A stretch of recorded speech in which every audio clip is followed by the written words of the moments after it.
Kannada actor Niranjan Sudhindra, Arjun కూతురు Aishwarya Arjun hero హీరోయిన్లుగా నటించిన సీతా పయనం చిత్రం వ్యాలంటైన్స్ డే సందర్భంగా ఫిబ్రవరి 14న థియేటర్లలో గ్రాండ్ గా విడుదలైంది.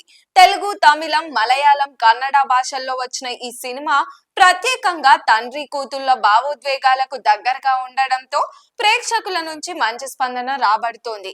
ఈ సందర్భంగా జరిగిన సక్సెస్ ఈవెంట్ లో అర్జున్ సర్జా చేసిన వాక్యాలు సోషల్ మీడియాలో వైరల్ అవుతున్నాయి.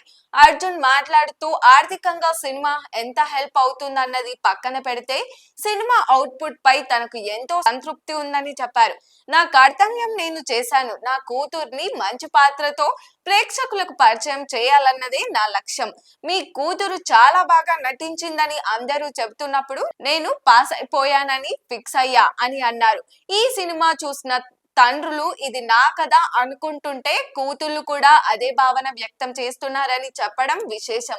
సినిమా విషయం గురించి మాట్లాడిన అర్జున్, ఒకరు వచ్చి నేను హిట్ ఇచ్చాను అని చెప్పడాన్ని తాను అంగీకరించనని అన్నారు. సినిమా అనేది ఒకరి కృషి కాదని, డైలాగ్ రైటర్స్ నుంచి మ్యూజిషియన్స్ వరకు ప్రతి ఒక్కరి శ్రమతోనే సినిమా పూర్తవుతుందని స్పష్టం చేశారు. ఒక వర్కర్ లేకున్నా సినిమా ఆగిపోతుందని ఆయన పేర్కొన్నారు. అలాగే తన కెరీర్ లో మైలురాయిగా నిలిచిన జెంటిల్మన్ సినిమా గురించి ఆసక్తికర విషయాన్ని వెల్లడించారు. మొదట ఇండస్ట్రీపై కోపంతో ఆ సినిమా చేయనని చెప్పానని, కానీ దర్శకుడు శంకర్ కథ వినాలని ఒప్పించడంతో కథ విని వెంటనే అంగీకరించానని తెలిపారు.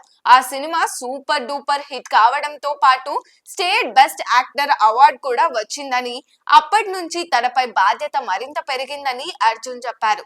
సీతా పయనంతో మరోసారి భావోద్వేగ భరితమైన కథను ప్రేక్షకులకు అందించిన అర్జున్ తండ్రిగా, దర్శకుడిగా రెండు బాధ్యతలను సమర్థంగా నిర్వహించారని సినీ వర్గాలు అభిప్రాయపడుతున్నాయి. మరి దీనిపైన మీ ఒపీనియన్ ఏంటో కామెంట్ చేయండి.